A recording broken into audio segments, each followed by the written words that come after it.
Yo, what's good, guys, and welcome to the village hidden within the Skreets. We are the Black Flames. My name is Bam, And I'm Dr. Griffs. and thank you for coming out for episode 2 on our channel. And following up from what we were talking about last week, we're going to be diving into a little bit more on ambition in anime and kind of where we see symbolism for it. But before we get into that, Dr. Griffs, do you have anything that's been going on for you this week, or anything that's been going on with your channel, social media, anything like that? Yeah, due to the COVID restrictions being kind of lifted, there's starting to be more events that are popping up on my the Dr. Griff's like DJ schedule. So I'm looking forward to kind of getting back into some of the things, slowly, safely. But yeah, it's interesting. Okay, gotcha. Yeah, for me this week has been me trying to find a balance between working on the back end stuff for the podcast itself and also for my own channel. It's just been tricky in terms of like, all right, let me upload content for my channel versus I need to get content done for this channel. But we're getting into the swing of it, getting the schedule and structure. I'm really trying to figure out how much time it takes me to, on average, edit content for the channel and put up there, and like trying to make sure it works. Give me about a week or two, I'll get into the full flow of it, and like you guys watching this will be able to see our content more frequently. And yeah, that's just basically what I've been working on. You could say that my ambition is to get really consistent with not only uploading for this channel but for my own channel, and trying to just do some superhuman stuff with uploading like 2 to 3 videos a week for this channel and 2 to 3 videos a week for my own channel. So that's what I've been got going on when it comes to whole YouTube situation. For me, I started DJing again. So for most of 2020, I hadn't touched this DJ board in like months, straight months, which is atypical for me because when I was in college, the DJ board was the center of my room. Like I walked into the room, the DJ board was there. But once lockdown and quarantine started happening, I just stopped DJing. I was like, I lost a whole bunch of gigs, and I was like, well, maybe I'm not supposed to do this anymore. That kind of just it propelled me to start making music, my own content. So I got to the point where I didn't even want to DJ like at all. But I spoke to some friends, and I also spoke to my nephew, and he was like, "Hey, how about you try DJing for fun?" I like listening to music. Yeah, DJing is like an ultimate form of controlling the music you're listening to. So I made some remixes. I made some mixes. So like I recorded some DJ sessions. So I listened to it on my phone, and I started to find my fun in it again. So yeah, versus turning back to DJing. Yeah, that's good. Do you feel like there's any like change in how you approach music now? Because like since you've been like spending so much time now creating your own sounds and like working off like making your own original music, how does it feel to come back to a platform where you're basically working with music that's already been created and tying it together? Do you have a different way of looking at it now, or what? I think now I kind of appreciate the music I listen to more, because I hear things I hadn't heard before. Like that one triangle in the back, ting. Or like there's stereo options, meaning the sound can play on the left side or the right side. Yeah. So hearing how different producers use the stereo in sound, I can appreciate the little things a lot more now. So when I'm listening to a song, re-listen to it a couple times, I'm like, oh wow, I didn't hear that melody at first, or I didn't hear the claps in the back. So yeah, it's kind of like I don't know, One Piece, when Luffy didn't know about hockey, and then he starts revisiting all the stuff that happened. That person used hockey right there. Yeah. I guess if you have it, you can see it. If you don't have it, you can't see it. Kind of like that. Yeah, it was also very weird because I feel like Oda just needed. I feel like a lot of people were just super confused when hockey was first introduced in the series, because he's like, there was no visual representation of what was happening. It was like, oh, you hit this person, it didn't touch them. oh, like this person just knows exactly what you're about to do, or they just that skilled. Like it was like really weird where how Oda introduced this. So literally post time skip, he was like, all right, I gotta make this shit make sense. Like I gotta, because it was so confusing. Because like especially when Rayleigh introduced hockey into the series, or like he was explaining it, we would see him do stuff. And he'll say like, "Oh, this is me using armor hockey. This is me using observation hockey. This is me using conquerors hockey." But it was just like, okay, we can see the effects, but we don't see like you channeling anything. But it was interesting because in one of the most recent episodes in One Piece, we had like a whole flashback to like Goldie Roger and his crew, and I saw a scene where Rayleigh was up against young Marco the Phoenix, and Rayleigh was just like blocked Marco's kick with his one finger, and we see hockey, the black thing. So that kind of like set in stone that like, okay, that was a direct thing that Oda wanted to do. He was like, all right, I didn't make hockey make sense, so I'm just gonna show visually that people are using hockey and everything. Because like, if you really think about it, why did Shanks lose his arm? If you have armored hockey, if you have observation hockey, why did you lose your arm? I think that might have came along later down. Yeah. I think he started writing about the, Luffy. He probably was inspired by. I mean, I think about Fantastic Four when I think about Luffy. Mm-hmm. He probably was inspired by stuff like that, and then as things started progressing, and now had the lightning. Yeah. Luffy's rubber, so he's like, okay, that makes sense. That's why he can hit him. All right. Yeah. And I think he started advancing with more different, devil fruits, and he was like, wait a minute, how can I get Luffy to hit something like this? Yes. So I think hockey probably developed, later on in the show. That's what I'm assuming. Yeah. So I wonder if like Oda's out here spend like maybe a month or two, like, okay, I'm introducing hockey. Because it doesn't make sense for Shanks, who literally was part of Roger's crew, went to the whole new world, and never learned hockey. Like that would be kind of like wild. Like it's like it like it just doesn't make sense. And they can't even make the comment of like he was a kid at the time, so he couldn't use hockey, because we see Ace and Luffy. I don't know if Sabo ever used hockey or Conqueror's hockey or whatever, but we do see Ace and Luffy using forms of hockey when they were younger. They just didn't realize that they had hockey and stuff. So to say that Shanks, Emperor of the Sea, didn't have hockey at that time, Oda got some explaining to do, bro. Oda got some explaining to do. It was something that came up while you were like mentioning about music and stuff, because for me, in my experience, like I never was super musically inclined, meaning that like I never really went out of my way to like listen to music or look up albums and things like that.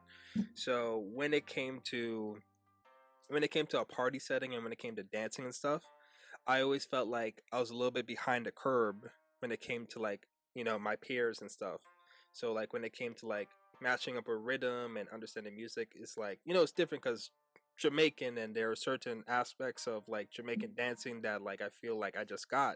But when it came to like other forms of like dancing and matching up a rhythm, it's like I'm like in my brain I'm like, yo, how do I get this? Like, is this something that just like people just like click, like, oh, this is how the song sounds and it feels like the music just flowing through my body? Is like I definitely want to like talk to some dance instructors and like actually go to dance classes to improve my rhythm stat. But like, how's your experience when it comes to like, because what you're mentioning in terms of like, because you make music now, you're more aware of all the minute sounds and things like that. Do you think rhythm is like a skill, or is it something that is like embedded, or what's your perspective on it? Well, I just want to clarify a couple things. In Naruto, right? Mm-hmm. Hokage, that's the strongest, and Genin is like level 1 level. I'm probably like in the academy. Nah, you at least a tuning, bro. You at least a tuning. Well, I mean, I guess tuning didn't really do much. I'm tuning right now in terms of music, in terms of making I'd say like I'm a 10-10. Oh, no, you can't put yourself in a 10-10, bro. You can't put yourself in a 10-10. But in terms of DJing, I'm more of like a Rock Lee, or you know what I'm saying? Like, I got some skill when it comes to DJing. Hold on, it's bugging out real quick. Wait, oh, there you go. Okay. But to answer your question about rhythm, I mean, for me, there's a lot of dances that came out that I didn't know how to do. Like, I'm from the Bronx, and people used to get light. I still can't get light. I was a hype man. No? Yeah. Sorry, my dog just kind of came into the frame. Hey. So I was a hype man, but I was never the person that was actually getting light. I remember the first dance I could do was like, you remember like You're a Jerk? That yeah, I remember that. Yeah. I learned how to do it like 3 years after it was done. I think the best dance for me was like the Nay Nay and the Whip. I could do that. I said I can whip now. That was one thing I could do for the young ones. There was a song, so it was like watching what's Nay Nay. But rhythm, something that you gotta like. I guess some of it is innate. I think some of it is just like with anything, you just gotta practice. There's lots of different types of dances. There's like bachata that is Dominican based, I believe. Okay. I believe salsa is like Cuba based, and these are more. There's a lot that can go into these type of dance forms, and the more you practice, the better you be. So, but I understand as a Jamaican, there's a certain expectation. With the dance. Hold on. Oh yeah, do your thing.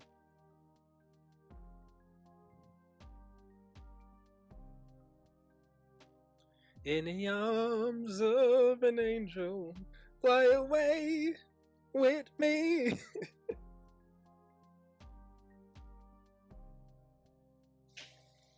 Sorry about that. No, you're good. So in the Jamaican community, there's a lot of different types. I don't know any like Jamaican dance. You know what I'm saying? Like, yeah. There's the there's that thing. There's a wine. There's a bring it back. Yeah. There's a lot of that stuff, but there's also like some Jamaican dances. They're like, do the part of that. Yeah. That's not. I just got the basic DLC package, the basic. Yeah. I don't got the premium. I can do a couple, two steps. Know what I'm saying? Put some hold you on, some Egyptian on. I do a couple things. Know what I'm saying? Put a little shoulder here. But they said, hey, do that choreography. I'm like, hold up now. I'm gonna just keep on DJing. So yeah, I think rhythm is something you could practice and work on. Yeah, because I'm like how I look at music in general. I kind of see it as like. I gotta see myself as like Rock Lee sometimes, where I'm like, I could be a splendid ninja too, in terms of I could be a splendid dancer too, But it's like certain things, like when it comes to like whining and like breaking it back, is like I feel like those are things that like make sense to me, but they're not The term is daggering. That is the actual daggering. Actual term. You look up daggering, Jamaican daggering. That is what I mean when I say breaking it back. Yeah, we're not actually taking a hammer and like breaking someone's back. We're not actually taking a dagger either. But it's a similar motion when you think about it. But yeah. That's what you're saying. Sorry. Yeah, so it's like I feel like those things are things I never really had a lot of issue with, or I haven't heard anyone complain about my skills yet in terms of that. But in terms of like when a circle forms and that gets set up and like you got your friends like yo get in there and you're like, whoa, hold on, what you mean get in there? But it's like it's something that like I feel like it'd be cool if like in the future we get somebody that maybe is a dance instructor or somebody that is super musically inclined to kind of give their perspective on the idea of like rhythm, because I definitely feel like I'm a super novice at it, but I'm going to master it. I'm going to be one of those main characters out here that just masters that skill set and just has it in the bag, So if it's something you want to do, it's something you gotta practice. Like you work out, right? For some reason, dancing is another language or form. I think capoeira is dance. Yeah, but it's also a martial art, so you can't just show up and expect anyone to do a backflip. Yeah. I did capoeira, which was pretty fun.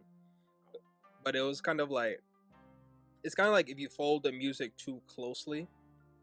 It's like if you fold the music too closely, then you could be red. So it's kind of like the idea with martial arts is like there's rhythm to martial arts. Like everyone has their set rhythm that they get into, especially if they're very skilled or experienced in it.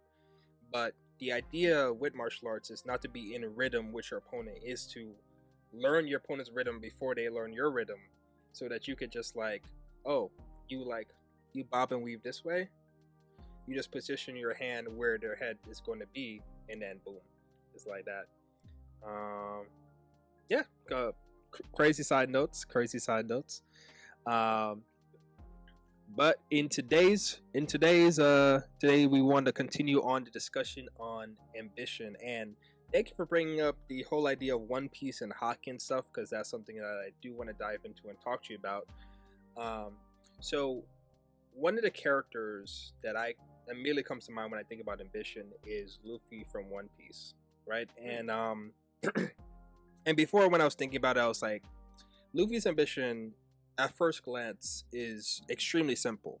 Like, I want to be the Pirate King. I want to find a One Piece. In order to be the Pirate King, I have to find a One Piece, right? And initially, Luffy's desire to be the Pirate King, it kind of comes from a place where he just wants freedom. You know, he wants to be strong enough and like be able to experience life enough that nobody can't tell him that he can't do something, right? That's why he didn't want to join the Marines, and that's why the life of a pirate made so much more sense, because he had a role model in Shanks, and Shanks and his crew always seemed to be like having a great fun time, and Garp always felt like he was super serious and needed to do these things, right? So he is more inspired by the life of a pirate, and to pursue the One Piece or to become the Pirate King means that you're the most free person in the world, right? Like, you have no restrictions from anyone else or anything like that. So it's kind of a little bit on some like Eren Yeager type beat in terms of like he wants freedom. But I like when I was watching this series and we got to, I think it's called the Saboti arc. We got to Saboti arc, and Luffy and his crew met Rayleigh. this was the closest they ever gotten to finding the One Piece, because they literally, you know, like they got to meet and actually be cool with the person that's seen the One Piece and knows exactly where it is, right? And what's interesting in this interaction is that, one, Luffy makes no effort to ask Rayleigh about where the One Piece is. He asks him about like, how was it like, you know, traveling with Goldie Roger, like how's your adventures, everything like that, like what's the fun you had in it, right? And like Usopp's like kind of looking around like, guys, this is Rayleigh, Roger's right hand man. He knows where the One Piece is. Let's ask him. And so like Usopp begins to ask Rayleigh where the One Piece is, and then I remember the scene super vividly. Like Luffy, I think he gets on the table, stomps his foot down, and just screams, "Usopp, shut up!" You know, he basically tells Usopp to be quiet, right? And I think Rayleigh smiles at that point, right? And I don't remember what Luffy said as an explanation to Usopp, but at that point, it kind of really clicked into me that the goal, or the ambition to get the One Piece, to become the Pirate King, is a reason for his true desire, right? So like his like he'll say he wants to become the Pirate King. He wants to be the Pirate King. He wants to find a One Piece. But to me, based on him stopping Usopp from asking Rayleigh that question, his true ambition is to experience a life of freedom, experience a life where choice and variation is available all the time. And so once Usopp got the answer, and once the whole crew gets the answer to where the One Piece is, then that variation of like, oh, random island, let's go check it out. You know, like, oh, people in help, let's go help them. Oh, there's food over here, let's go check it out. Oh, there's a fight going in there, let's jump into that fight. You know, like, that whole variation, it starts to disappear. That freedom of like choosing where you want to go and do. So to me, it seems like Luffy chose the path of becoming a pirate king because it's just so varied. It's just there's so much freedom to it. There's so much to life to experience from choosing that path. So it was actually something interesting that like I saw from Luffy, and it's been something that I actually been thinking about for some time. In terms of like a person in the pursuit of their ambition, like what's more important, the destination or the journey? Well, yeah. I definitely he really appreciates the journey for his crew. So if he knows exactly what One Piece is, that kind of lessens the journey. But that moment kind of reminded me of a conversation we had where you proposed the question: if if Bill Gates offered you like $1 billion, Yeah, like I think it was like a million. Yeah. a million, Yeah. If he offered $1 billion, that would be a different answer to my. That'll be a different answer from me. I'll tell you that. But Bam was like, Bill Gates or Jay Z, some multi-billionaire millionaire offered you $1 million for like a night, No, 100 days to work. no, a year. So like the question I asked like a group of our friends, including Dr. Griffs, was, so guys, would you rather? Okay, I remember the number. Would you rather Bill Gates or someone super prolific, super famous, or super successful in your field? Would you rather them give you $10 million? So, for example, like for Dr. Griffs, might be like a super successful music creator or DJ, right? And that he absolutely respects and like looks up to, right? um, if they said like, "Hey, man, I'll give you $10 million, or you could work side by side with me for a whole year," what do you pick? As an intern, or like, it's just like time why we buy work side by side. You're basically like their shadow. Like you shadow them. You go into where they have their meetings and their deals. They talk to you about like their thought process in terms of like when they're making a product or when they're making certain deals. They basically, anything that's going on in their head or anything they're doing in their professional life, they're like, "Come with me." I will admit, when he first asked that question, he didn't add all these. Oh, okay. I thought it was given. But okay. Nah, you didn't say all those stipulations. But I think my answer is similar to Usopp. I said, "Yo, where that 10 million at?" Give me the 10 million. So I think Usopp, he's trying to work smarter, not harder. Mm-hmm. And, his goals aren't necessarily Luffy's goals. True. I don't really remember Usopp's character. Yeah. Usopp is, he lies a lot. Yeah. He fakes it and everything like that. So he isn't necessarily, like a pillar of virtue. Yeah. Like I'll give you context. Usopp's ambition, to my knowledge, is it's very simple. It's like the simplest of the crew is, I want to be a brave warrior of the seas. Like he just wants to be a brave warrior. So his ambition is very simple, and he does lie a lot. It's kind of like it's actually a running joke in One Piece that he lies a lot, but the joke is that his lies eventually become true. Yeah. Like I remember the Doflamingo arc. Mm-hmm. Usopp is the reason why all the people got freed from the puppetry and his God Usopp, and his bounty went sky high and everything like that. True. So, like Usopp, it would make sense for Usopp to be like, where the One Piece at. Zoro, telling him wouldn't even matter because he get lost anyway. Yeah. Zoro is, he's a ride or die type. He likes being with Luffy, and I think his goal is to be the strongest sword. Yes. So the journey with Luffy, fighting all these battles, would help him be stronger, help lead to his goal as the strongest swordsman. Mm-hmm. So it would make sense why he'd be cool with the whole journey, but Usopp being weak, Yeah. and smart. I think Usopp is probably one of the smartest. Well, Robin is probably smarter than Usopp, right? And I know Frankie's a whole robot, so I mean, he's probably technically and In terms of like engineering mindset, yeah. Yeah, Um. but out of like regular people, Usopp is probably on the smarter end.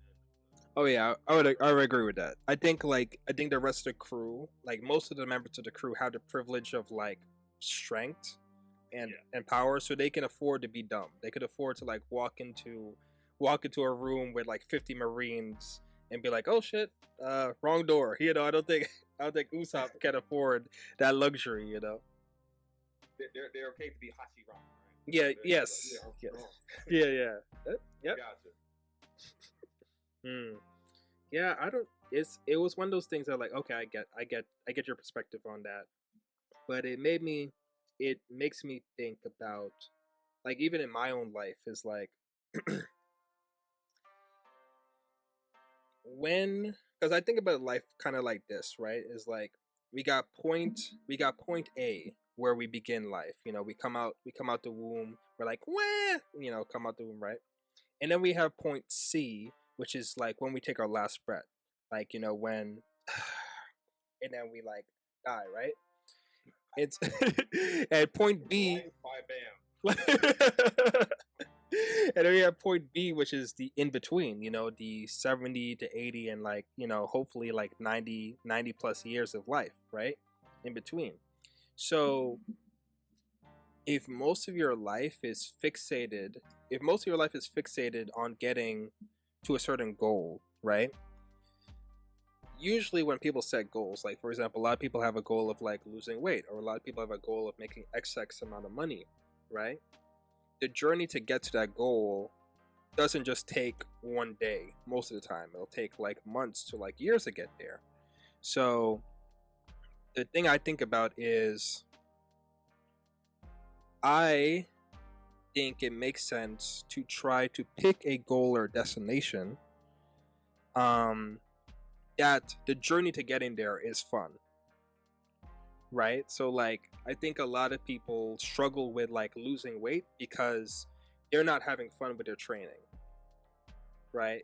And there's so many different ways of cracking the shell or the nut with getting to a place. Like there's so many different routes to getting to a destination, to making more money, being successful, or like achieving something, that because there's so many routes to doing it, that if you just take some time to think about which route would be the most pleasant or most enjoyable for you, you go down that one. I'm not saying that you can completely avoid hard work and like difficult things, aka like when you look at One Piece, is like they have hard situations that happen to them. Like not everything is like always fun and games, right?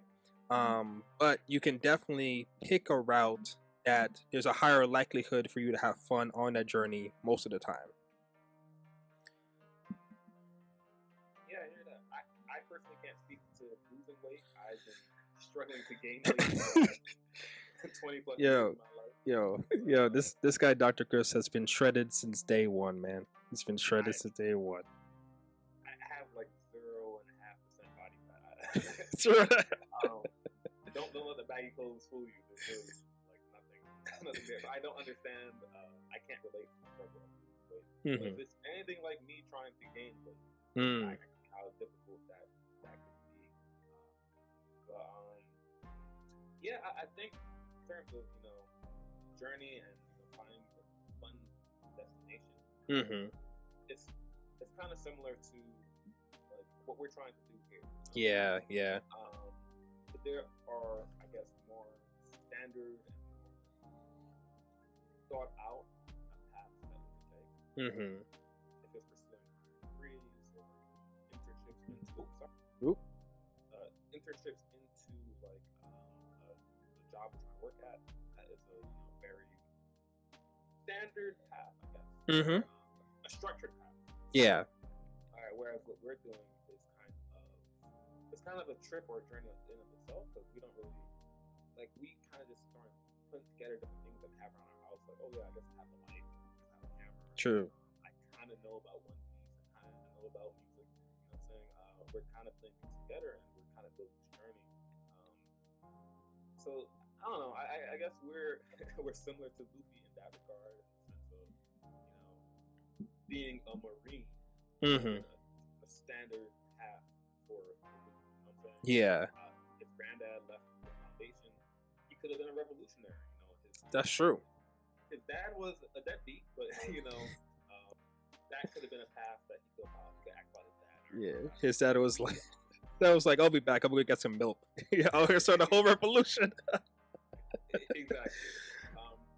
And he could have been the typical pirate. You know what I'm saying? Mm-hmm. You know, Luffy is not what you would think a pirate. A pirate is what. Yeah, yeah. I remember this one scene when he was describing, like, he said, "I'm not a hero." You're like a hero, someone who like shares his meat. and they're like, "Yo, you just freed this whole." Okay. Yeah. Stop calling me a hero. That was interesting how he described what a hero. But Luffy kind of just created his own path. There's a lot of trials and tribulations he goes through on that path, but he's still walking. Yeah, that's true.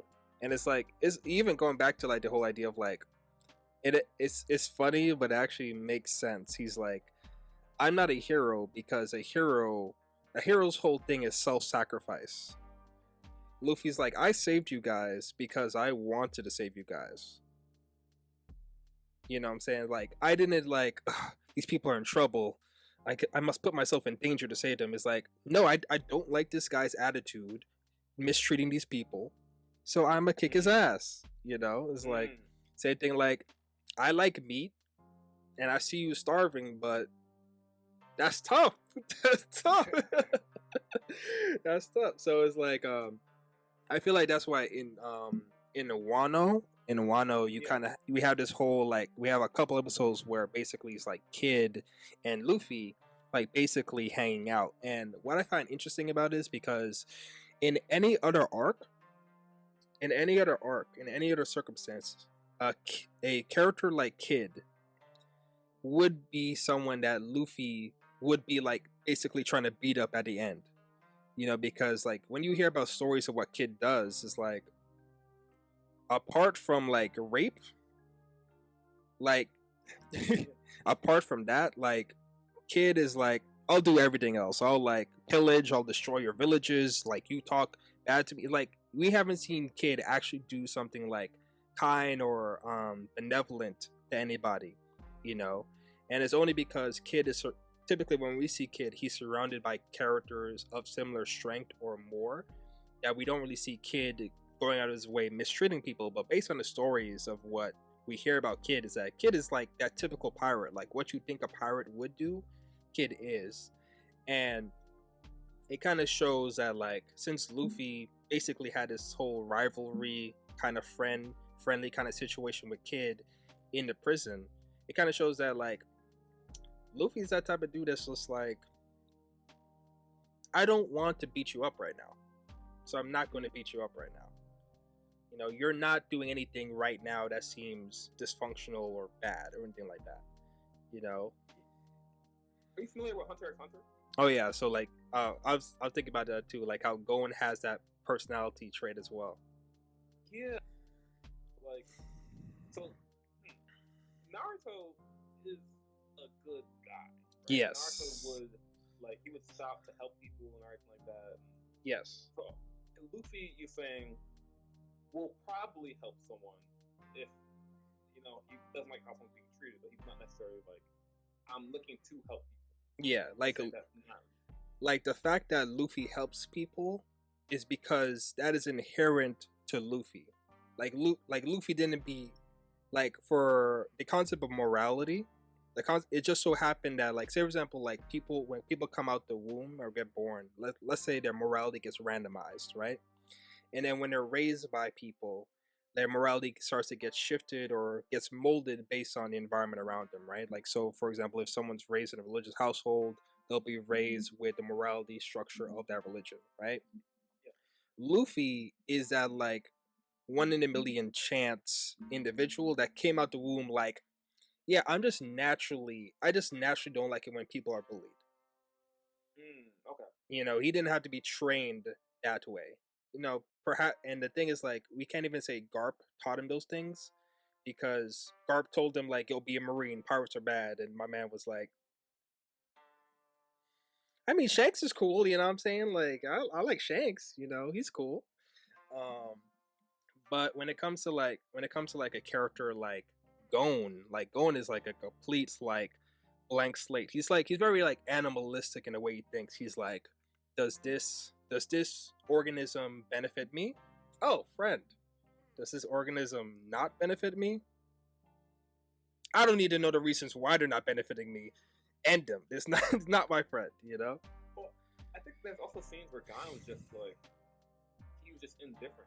Like during the whole practice or hunter exam, there's people just dying to the left and right, and he's just like, Yeah.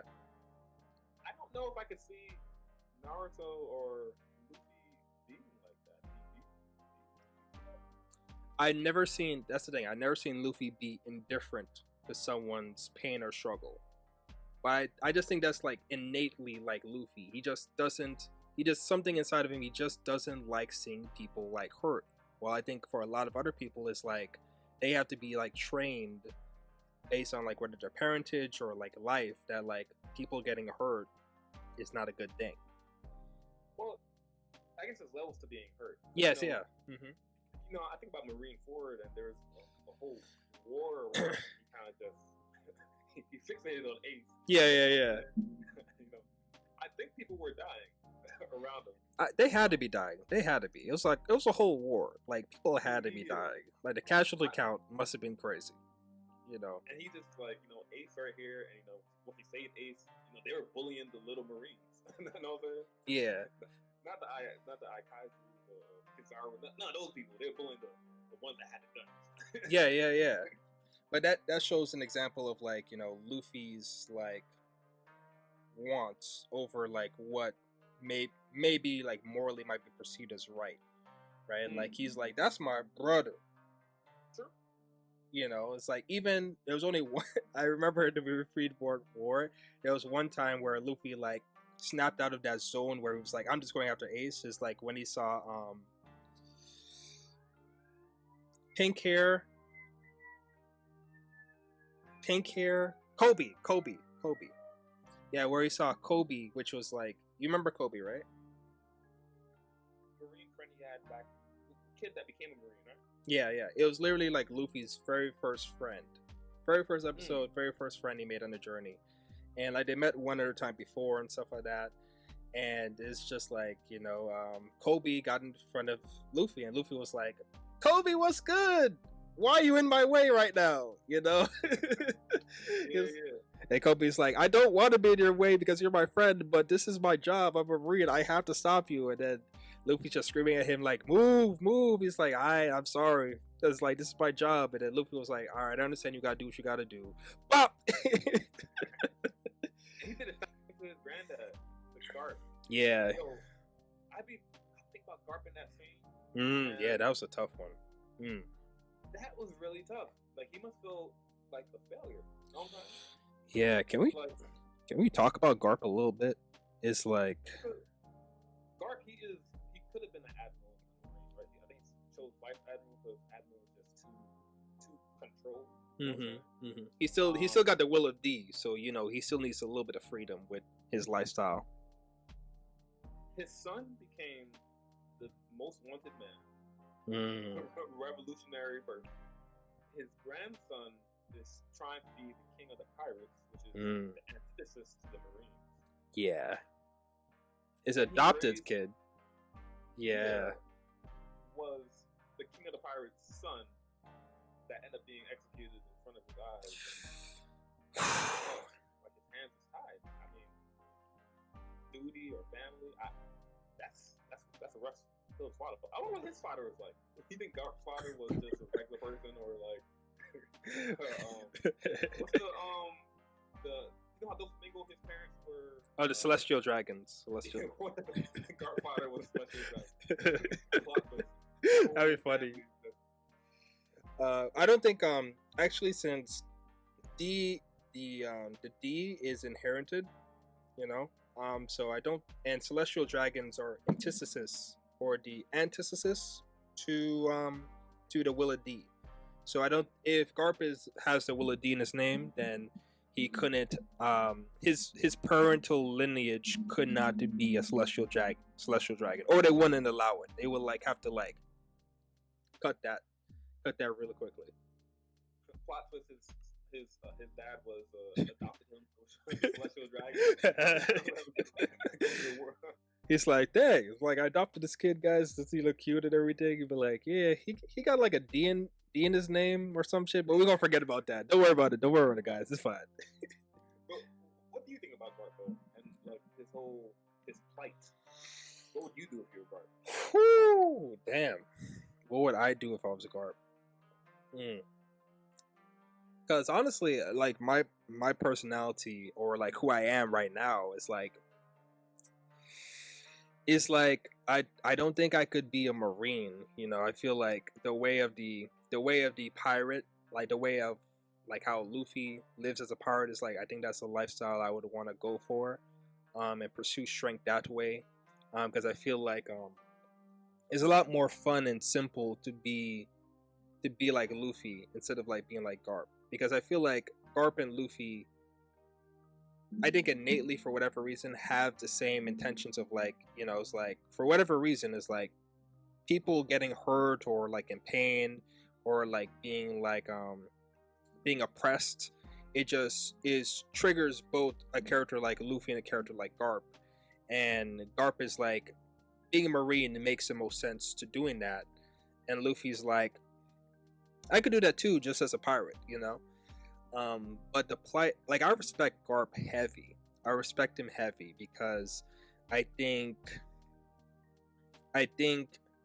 you know, when a person, you know, says like they're going to do something or be part of something, is like that's their word, you know, that's their bond. And Garp was a man that kind of like, he ranks kind of close to like Whitebeard for me in terms of respect, because the internal struggle of like, to see someone you acknowledge as your son be executed and just be like shaking, and just like, you know, like your instincts is like, I gotta like save this kid, this is like a person I've raised, and you're like, no, duty goes above that. And then that gets compounded because I think like I think Garp was going to just like chill there, maybe shed some tears while just like looking at Ace, and just being like, I'm going to be sitting here right next to you, going to be here with you the whole time, and just know that like I love you, but I can't. This is the path I chose, and I have to stick to this path. This is the path you chose, and I don't think Ace would have any hard feelings about it. You know, he's just like, yeah, this is the path I chose, and that's the path you chose. But thank you for being here with me, you know, on these final moments. But then it gets compounded. It gets compounded when Luffy shows up on some like, get out the way, Grandpa! I'm trying to save Ace. What are you doing? And that's his blood. That's his blood ground. That's his blood. He's like, my adopted kid is about to die, and my other kid is just like speaking straight up facts to my soul right now. He's like speaking straight up facts to like my parental instincts to protect this kid. And like Garp is fighting against all of that, you know, and like it's crazy how like Garp almost kind of like breaks down too when Ace, you know, gets shish kebabbed, right? Where Ace gets like, you know, like he gets taken down, and he's just like, yo, Akainu?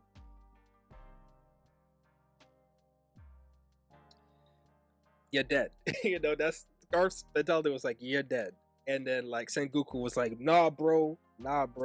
And it could only be Sengoku, because for one, Sengoku's the only one that's like physically strong enough to hold down Garp. And two, Sengoku is like Garp's closest friend, like in the Marines that we know about. So could Garp been friends with Fujitora. Garp probably been friends with the blonde guy. Yeah, I'm actually curious about their friendship and their relationship. But But yeah, like what would I do if I was Garp there, man? I think I think I don't think I kind of would have gotten a chance.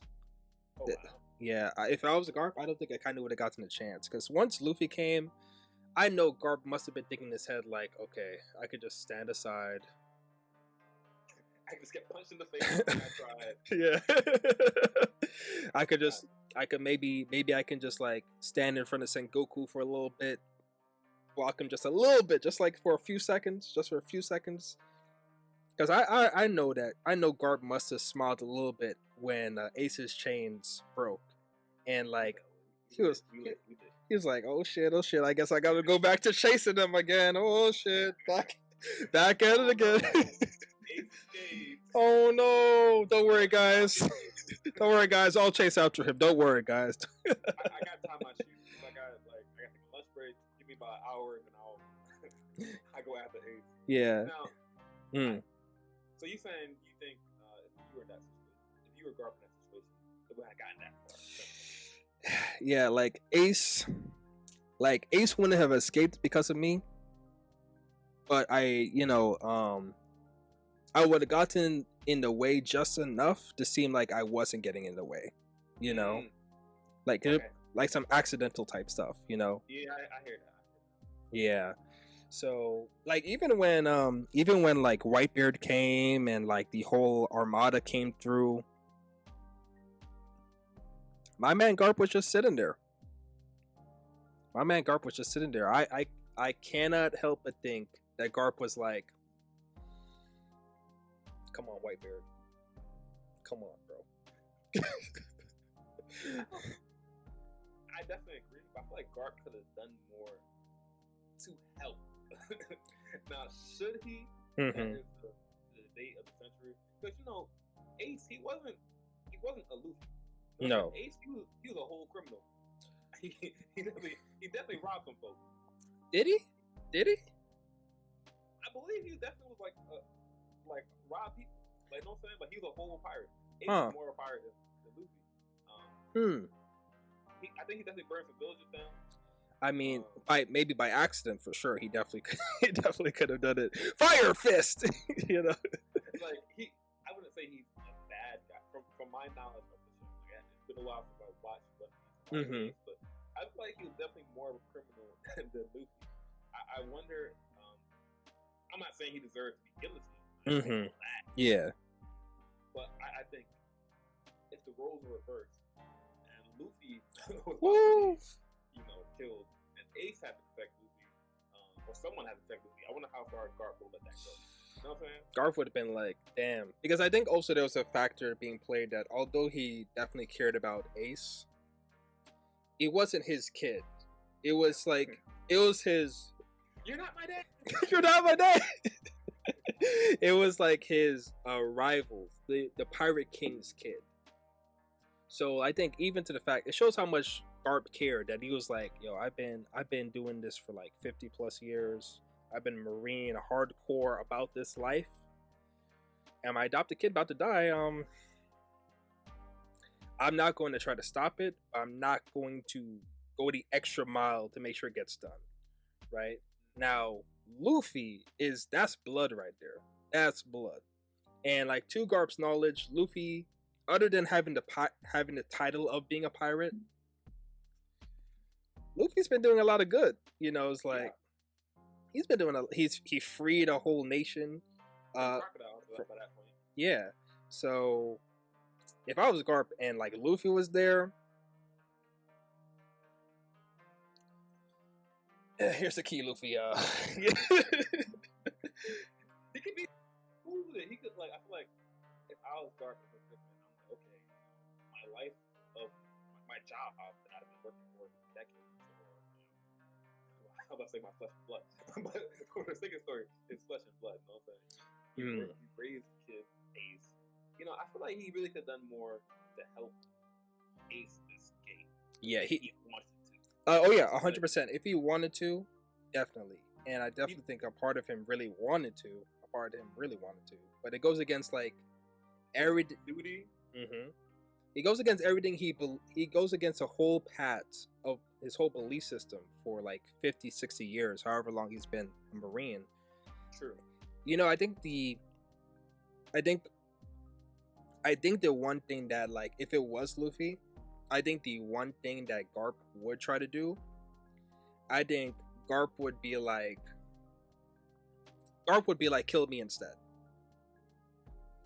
He would try to negotiate, take my life instead for this kid Luffy. Like, give him a pass, take my life. I know you need somebody to die at the gallows, let it be me. I don't know if that'll fly in the whole Marine Ford, but I think that'll be the best way for Garp to maintain the idea of his duty and the idea of like protecting his blood. Yeah, I think he will probably free Luffy and then offer himself up to be arrested. Yeah. That's what I can see him doing. And we'll just see the dark lines. We'll just see the dark lines over his eyes. He's just looking down, like, you know. Said, man, because by doing it that way, he still would be fulfilling his duty as a Marine. Mm-hmm. That's a whole criminal offense. He just gave himself up after. But, yeah, I don't know. It's crazy. Garp was, in some ways, a tragic character. I must think he must feel like he's one of the biggest failures because, you know, everything he tries to raise or cares about goes a completely different path of his own. He's on that path. He thinks it's the right, good path. Yeah. Because that must be tragic. I think so, but it's also like I want to hear more about why Garp chose to be a Marine because honestly, based on what we've seen in the series so far, the will of D, like breeds and lives better as a pirate. It lives better on the pirate lifestyle. So it must have been like some really rare and intricate circumstance for Garp to be like, Garp must know a lot of like undercover Loki stuff for him to be a Marine. Because I think like honestly, if Garp was Fleet Admiral or if Garp was in control of the Marines, then I wouldn't see a problem with being a Marine, you know? Like it'd be like, okay, I know justice is actually gonna get done. Right, but based on like how we've seen what the Marines do and like how we see how CP9 and CP0 operates and like how they literally will work with criminals. You know, they create the whole the warlord system because they're like, yeah, let's work with these criminals, you know.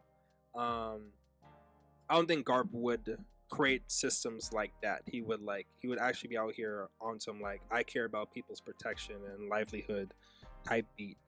But yeah, Garp I have similar, maybe like Whitebeard just has a little bit more respect, but I gotta respect Garp, you know. I gotta respect like the internal. You just throw snacks at your dog. My dog fell asleep. He woke back up, fell asleep again. I'm like back to bed. So I'm throwing snacks back onto the bed. Get back there. That's what you're saying. Okay. Yeah, but Garp is a very interesting character to me in terms of I'm still curious about what his end goal is for being a Marine. But mad respect for Garp. Well, Garp was becoming a Marine at a very young age. When they were, you know, Goldie Roger was walking around. Kaido, Whitebeard, and Big Mom were all in one pirate crew. So, you know, those three, well, maybe less so Whitebeard, Big Mom, Kaido, they're whole criminals. You know what I'm saying? Yeah. So, you know, it would make sense why someone like Garp, is seemingly a good person who wants to do the right thing, would become a Marine in that time frame. Yeah. They got those pirates teamed together. That's a crazy lawless world right there. Yeah. But I think, you know, throughout generations, when things started getting a little bit better, maybe the warlord system initially might have made sense. Yeah. It's like, but, you know, it's like if it's too much trouble to like beat these pirates, then maybe you can incentivize them, because the whole idea of being a pirate is the idea that you put yourself first, you know. So if you give these super powerful pirates like, hey, we'll take care of what do you want? Like, you want money? You want resources? You want fame? Like, what do you want? And they tell them what they want. Be like, okay, we'll give you what you want as long as you work under us. And the pirates would be like, cool, because it's like pirates aren't inherently like evil beings. They're just inherently, they choose the path of selfishness. They choose the path of going after what they want despite the concerns of other people. That's why I feel like even when we see like the the Straw Hats go up against Marines, especially with Luffy, and this refers back to like Kobe, right? It's like Kobe episode 1 told Luffy his dream. Like, I want to be part of the Marines, and I want to get to a high rank in the Marines and do some good and protect people. And Luffy was like, that's lit. Say less, bro. You should pursue that. You know, and then Kobe was like, what do you want to do? But like, I want to be the Pirate King. You know, it's like, it's just like, Luffy's like, yo, pursue your dreams. Now, our dreams may come into conflict with each other every now and then, but you got to do what you got to do. I got to do what I got to do. Pursue what makes you happy. I'm going to pursue what makes me happy. What makes me happy. You know, so there's never any hard feelings. Like, Luffy doesn't look like the Marines like, ugh, how dare you be part of this corrupt system? He's just like, oh, that's what you chose to do. You know, this is what I choose to do. You know, you're choosing to come at me with a sword. Well, I'm going to choose to punch you in your face. It's like, do you think he looks like celestial dragons like that? I think celestial. Well, I think every celestial dragon he ran into has just been trashed. Yeah. If they look at them as whole like that, what do you think? I don't even think Luffy even thinks about like roles and designations like that. You know, it's like he's like, you could be a whole Yonko, and Luffy's like, square up then, square. Fair. Yeah. Yeah, so I feel like every celestial dragon he's come in contact with has just been a trash person and has done things that are just like, Luffy would be like, you disgust me. So it's like he punched, like when Luffy punched that celestial dragon, it was on some like, you're being a dick, and this is what happens to people I perceive as being a dick, right? And so everyone else was like, this guy's crazy. He punched a celestial dragon. He punched one of the rulers of the world. This guy must be insane. And Luffy's just like, he's being a dick. Like, what? Like he's a weirdo wearing a space outfit, and we're not even in space. Like, being a dick. And everyone's like, he's a celestial dragon. Luffy's like, what does that mean? Like, what's this? Yeah. You know, it's like, even if he gets told what that means, he's like, oh. Okay. I mean, and like, True. I think he probably was like Doflamingo's dad. Yeah, Doflamingo's dad. He would be like, "Yeah, this is a smart guy. I like this guy. You have any meat? You know, it's like, you have any food? Anything like that." Like, yeah, man. But Dofi's an interesting character too. But like, he wanted to come back.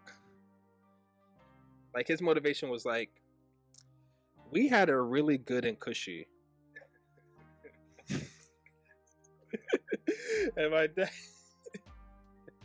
my dad was like, nah, we're going to live a morally right life, and we're not going to rule over people and have slaves. And Dofi was like, alright, cool. I don't understand why we moved from our 15 room mansion to a hut. I don't understand why we're doing that. Like, you know the sorry, what about that? Yeah, it's like, I don't know why we moved from our home and our palace where we had servants just like on our every, you know, like taking care of our every need, to now we walk down the street and people are throwing tomatoes or rocks at us. I don't know why we moved from that. That doesn't make any sense, Dad. Like, why are we here, you know? I don't get it. You know, the Fresh Prince of Bel-Air? Yeah. In West Philadelphia, born and raised, the playground where I spent most of my days. It's like the opposite of that story. In Bel-Air, born and raised. Look, could you imagine Colton get sent? Carlton gets sent to where Will lives. Carlton's like, what?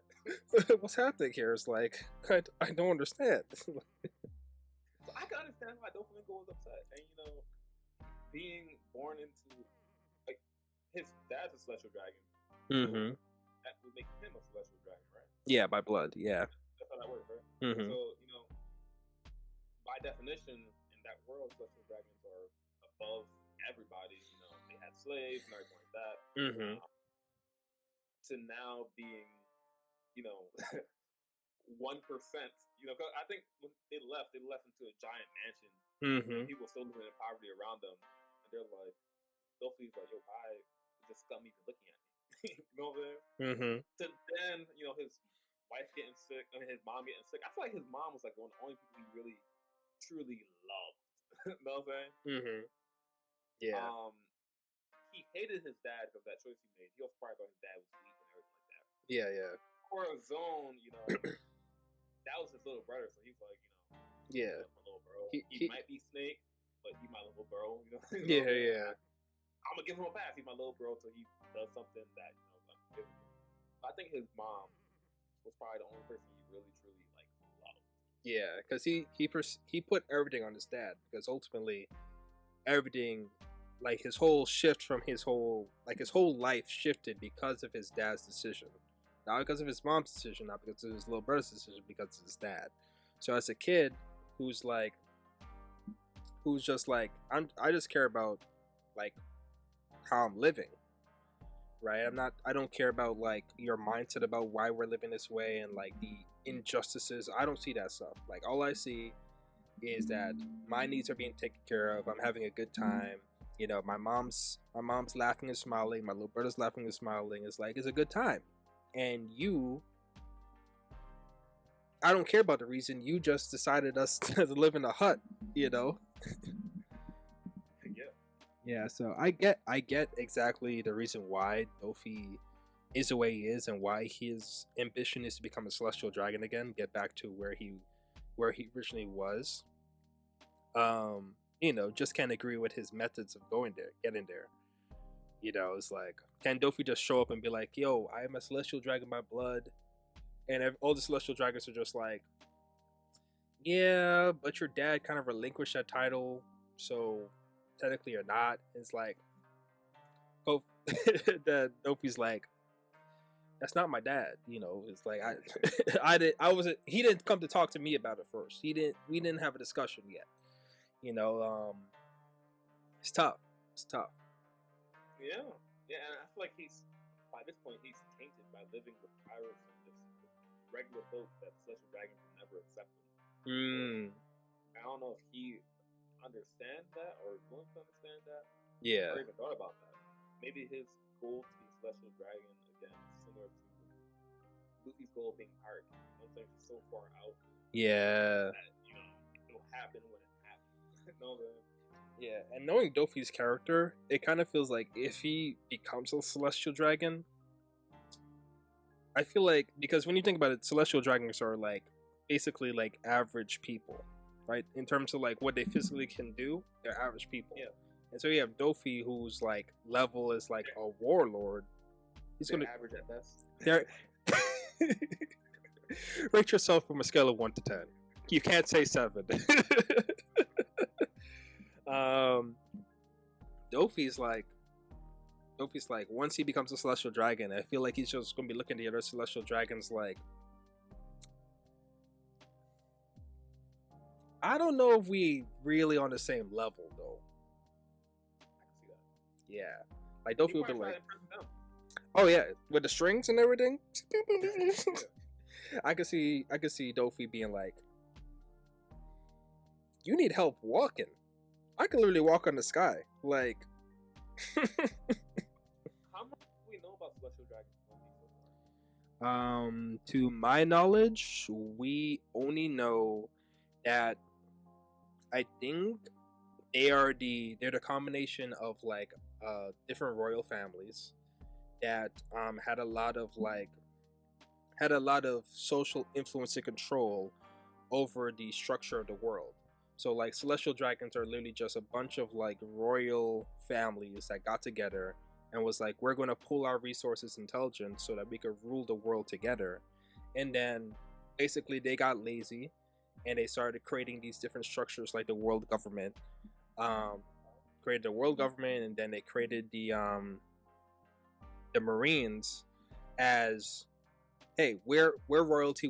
We just trying to live our lives the way we want to live our lives. So why don't you guys just control over things? But you still have to answer to us. You know, you still have to like bend the knee to us when we decide to come down to you mortals' lifestyles. You still got to be catering to us. And the world government and the Marines are like, all right, if that's how it is, that's how it is.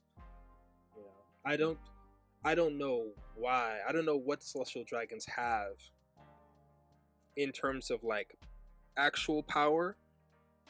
Because like once they establish those systems, it's like those systems basically work independently from them, to my knowledge so far.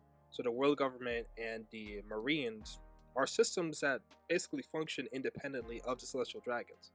So I wonder if the Celestial Dragons has something. Maybe they have information about the Void Century, the 100, the century of time where nobody knows anything about, or maybe they have one of the ultimate weapons just ready to go to destroy the world. Because that's the only reason I can think that the Celestial Dragons are still being like that. People that like the Marines themselves will feel they have to bend the knee to Celestial Dragons. You know, it's like, Yo, this story is just so crazy. I don't know when Oda will probably finish.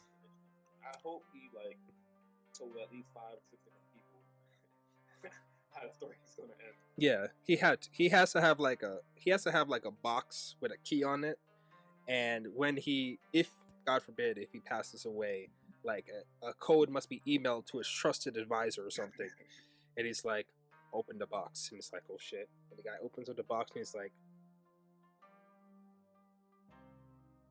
oh shit, I gotta finish this thing. Like Death Note when L died, yeah, Mir and Mello got the got the email. yeah, Something like that.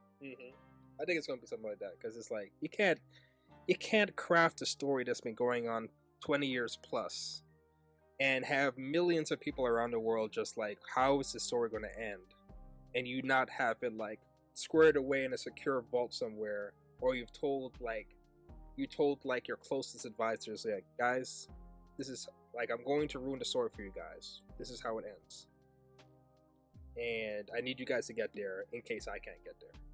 Especially after 2020, I hope he done made some things. You know what I'm saying? Like the story cannot pass away with Oda. It can't. He can't. That's crazy. I was definitely scared about like Attack on Titan or Naruto ending before Kishimoto. I gotta make it to the next week. I gotta see how Naruto ends. You know what I'm saying? I gotta see how Attack on Titan ends. So I imagine people like that about One Piece, Berserk. There's some mangas on. Yeah, like Hunter.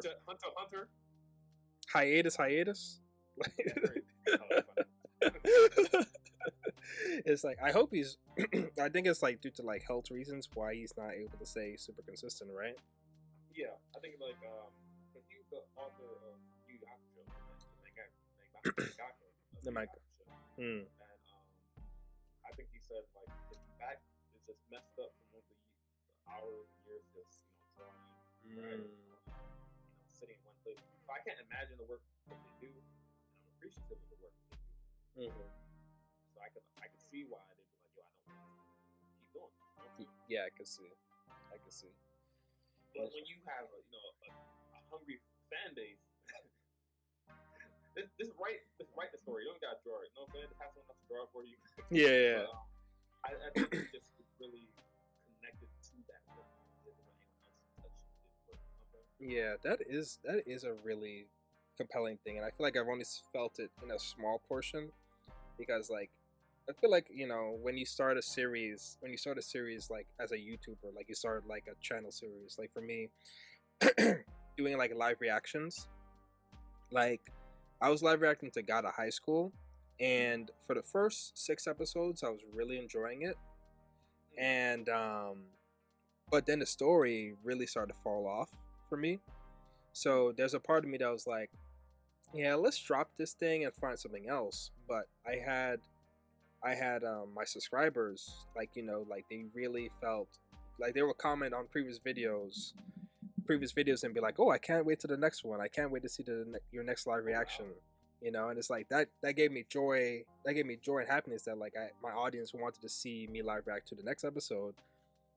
But the next episode wasn't hidden in terms of my personal enjoyment of it. Like I felt like at times my live reactions felt like, and I was being pretty critical of myself, but like I would record myself do a live reaction and then I'll turn off the video, turn off the camera, and be like, I don't think that live reaction is gonna go well because there was a lot of times where I was just sitting there like quiet, or a lot of times I felt like I was saying things, but it wasn't coming from like a really hyped place, and that's just because the story to me was falling off after like episode 5, So, and that's just a small thing compared to like mangakas like Oda has to go through in terms of like, that millions of people is like waiting for the next chapter, and like you have people that will say positive responses and negative responses, but millions of people are like looking forward to it,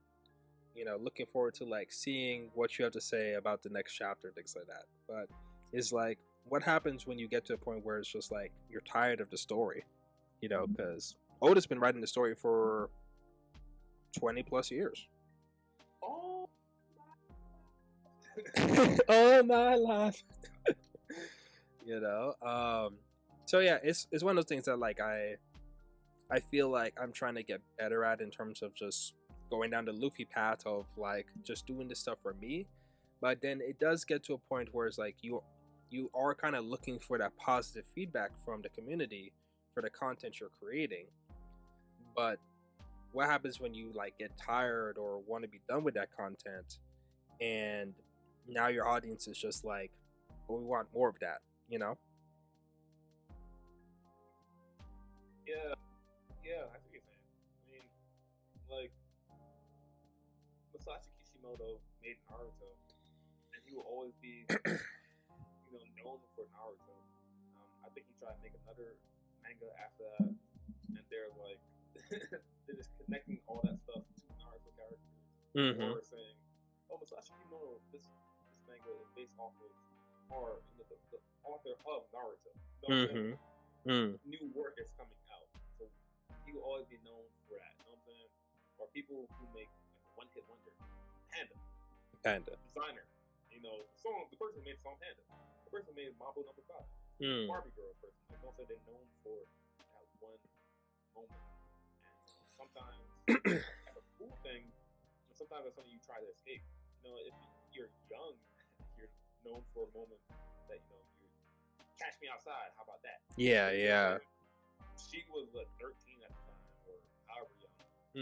I imagine her at 33 would probably look back at that moment and be like, I probably shouldn't have said it like that. I probably didn't mean that way, but she always known as catch me outside. How about that? Yeah, she will always be known as that. Yeah. I mean, she made money out of it, so I mean.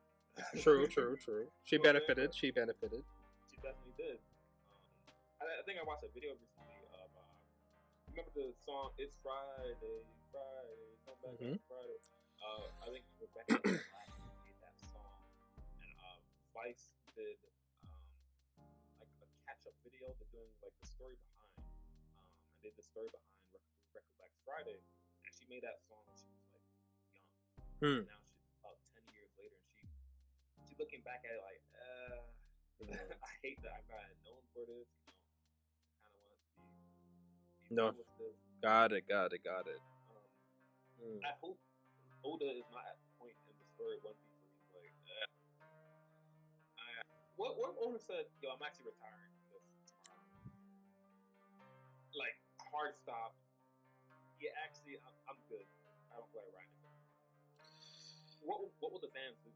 Oh man, I'll tell you what, there'll be a lot of One Piece channels crying right now. They'll be like in tears, and they'll definitely have a lot of crazy fans that are like have devoted so much of their life and just so much of their life thinking about One Piece, talking about One Piece, like telling all their friends that are into anime, like, you gotta watch One Piece. I know it's long, but it's literally the greatest series ever made. Like, come on, man. But like, I feel like it's a tough position because, honestly, in my opinion, Mm, mm. in my opinion, if I'm being objective, One Piece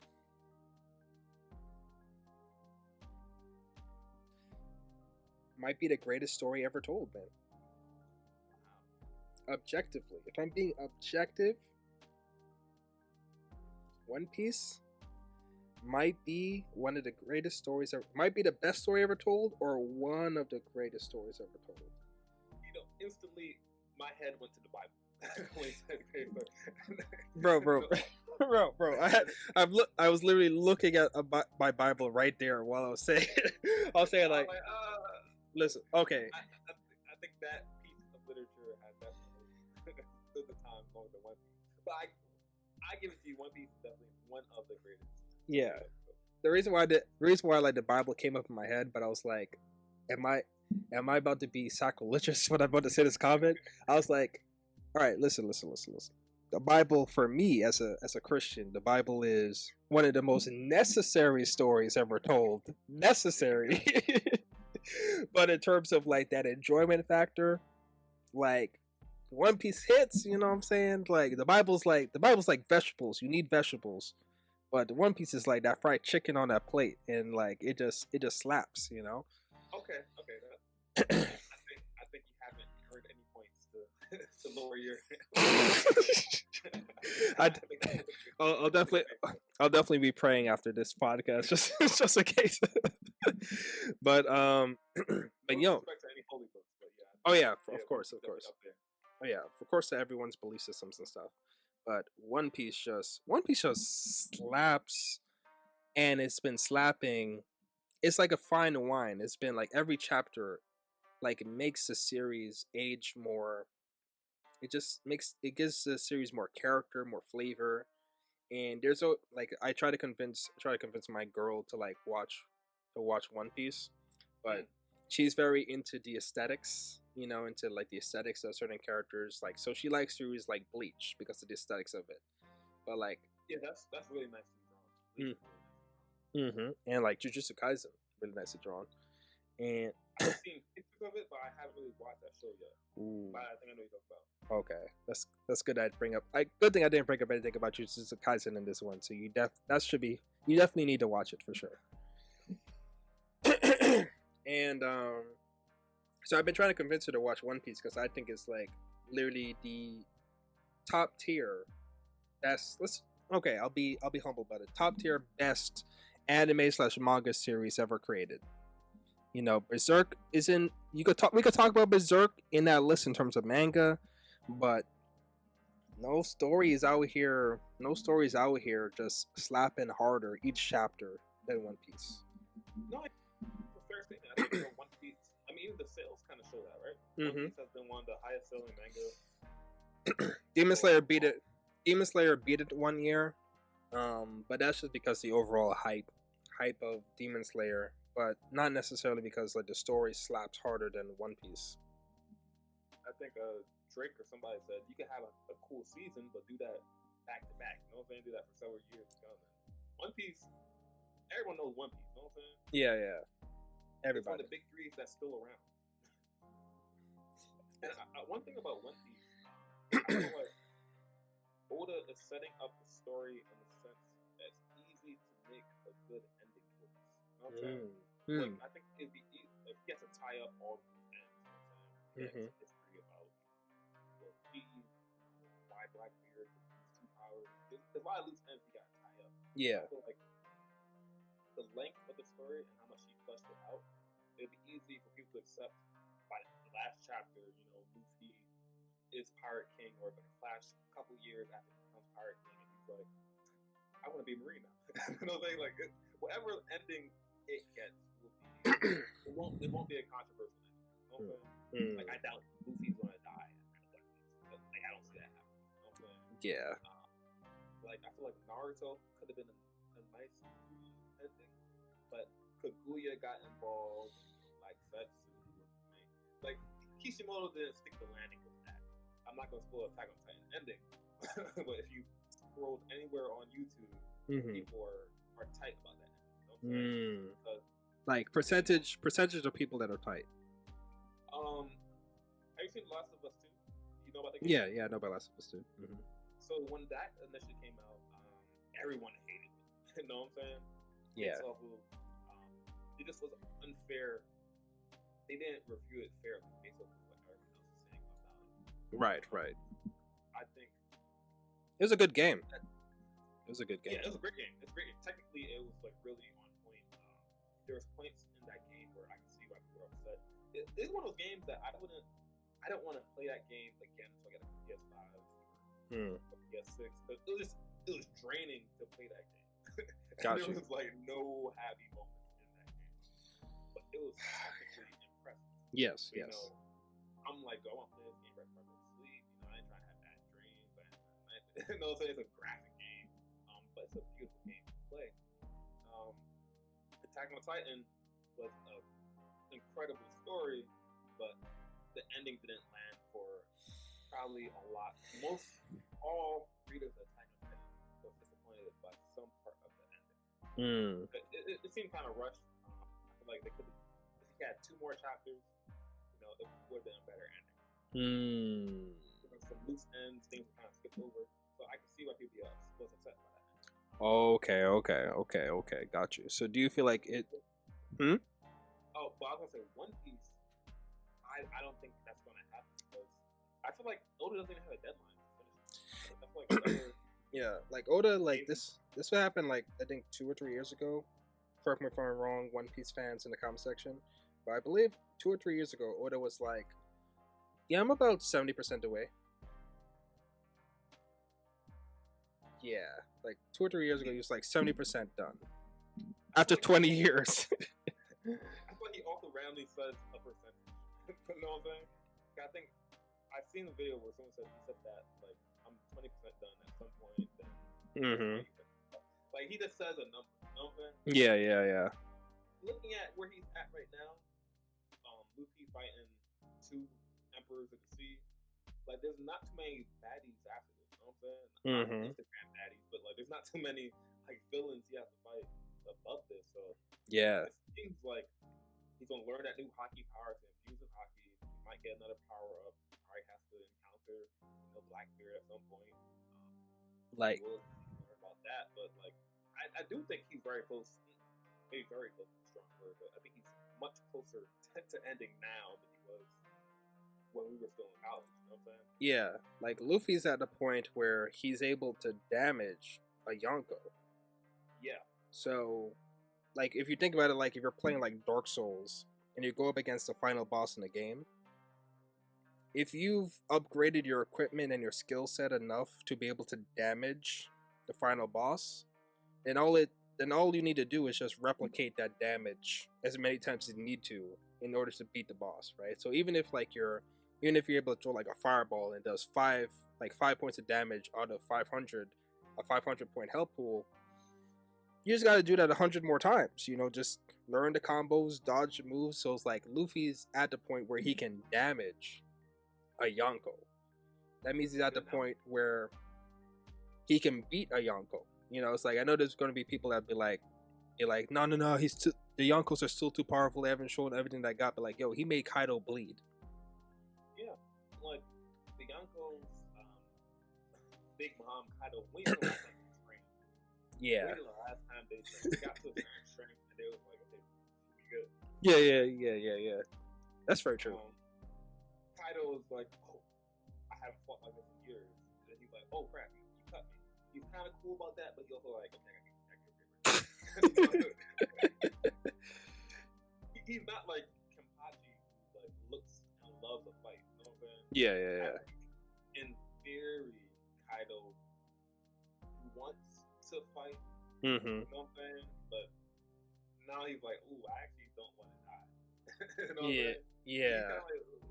He's strong, so he every fight he goes into, I'm assuming he thinks he's gonna win. You know what I'm saying?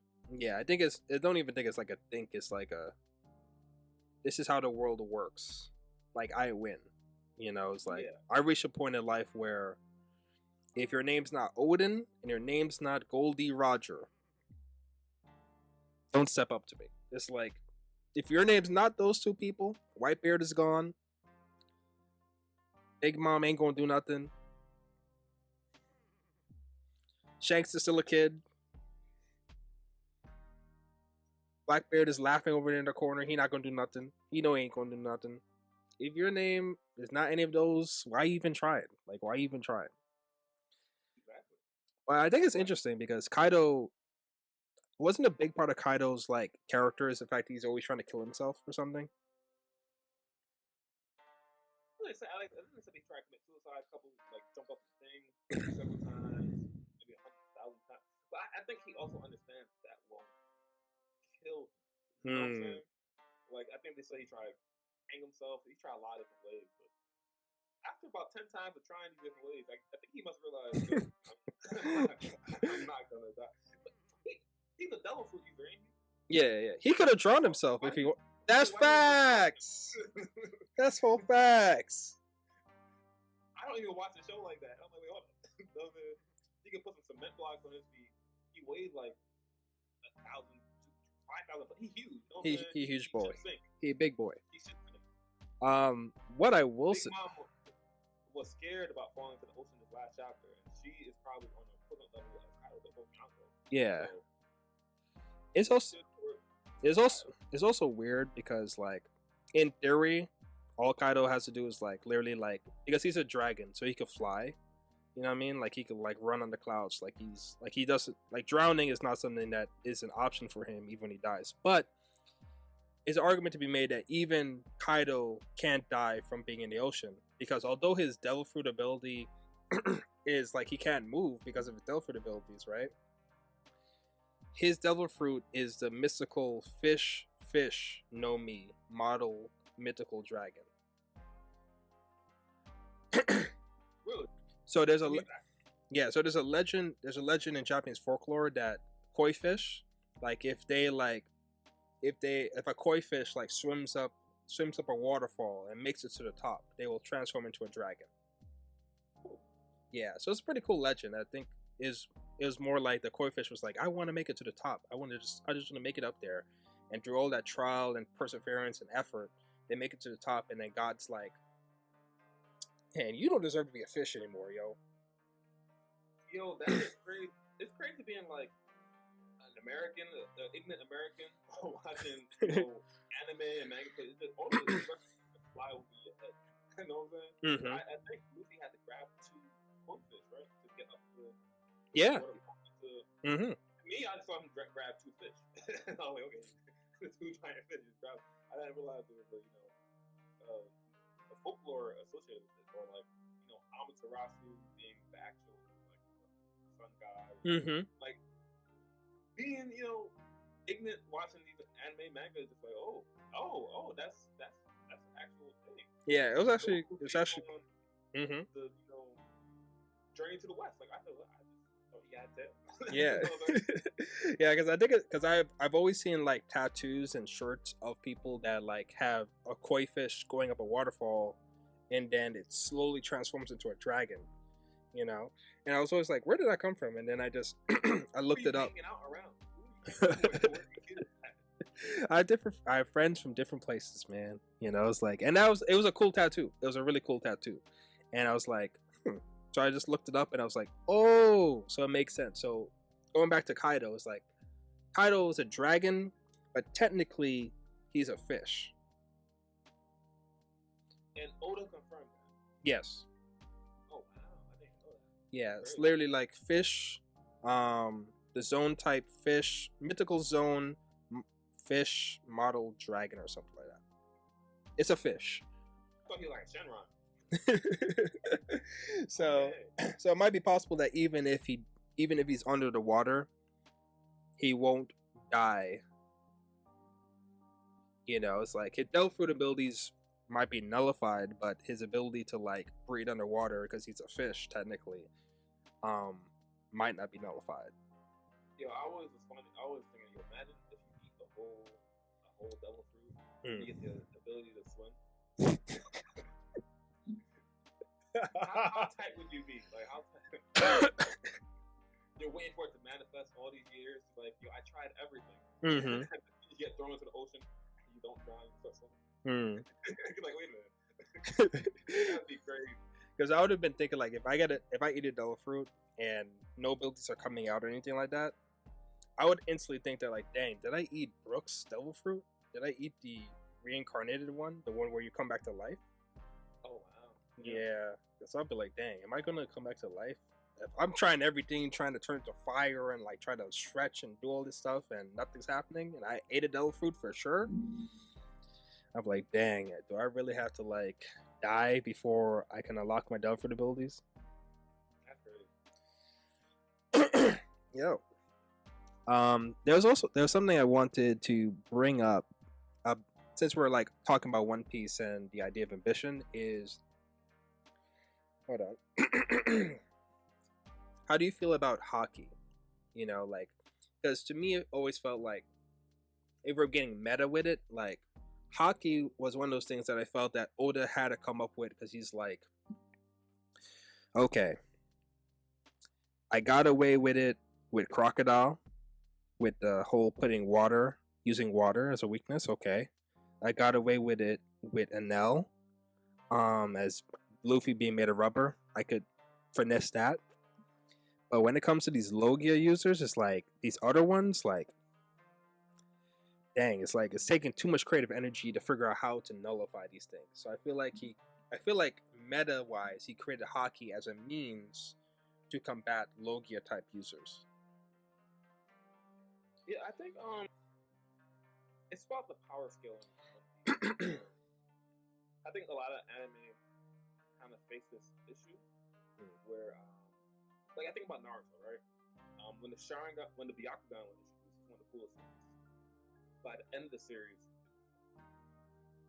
yeah, it's trash. You know what I'm saying? Yeah.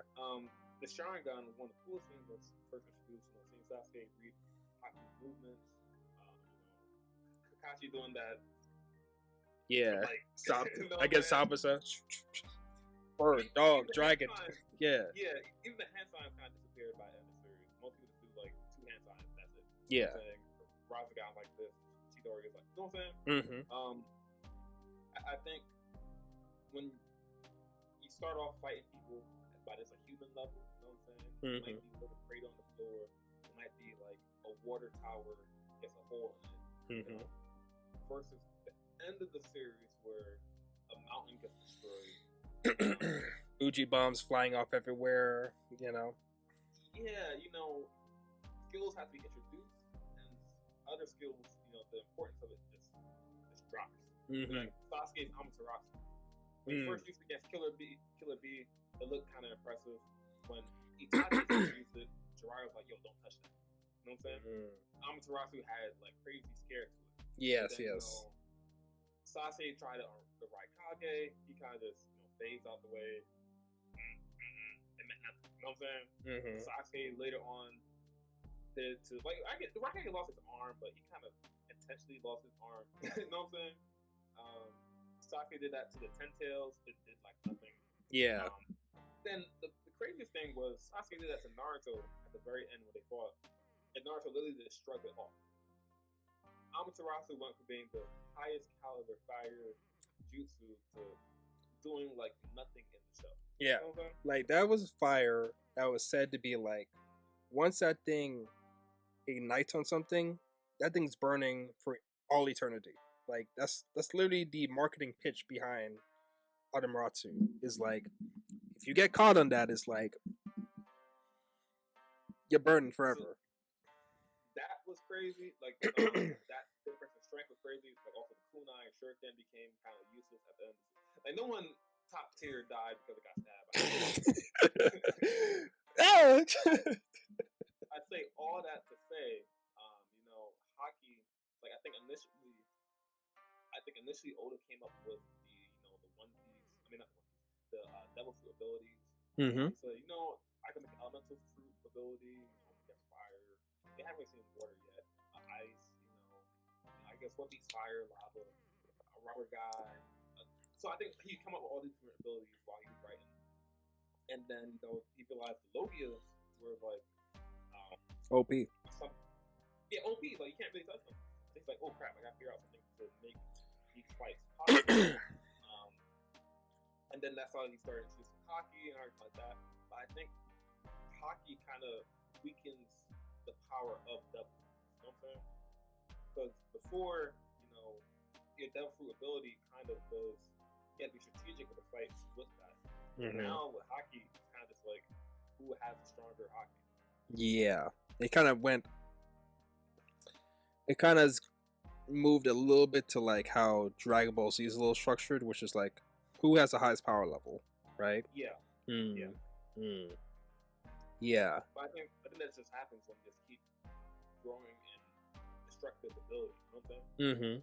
Because back in the day, Luffy could destroy maybe a boat, like a regular boat, not like a warship. As he gets stronger and stronger, a single rubber punch isn't going to do it anymore.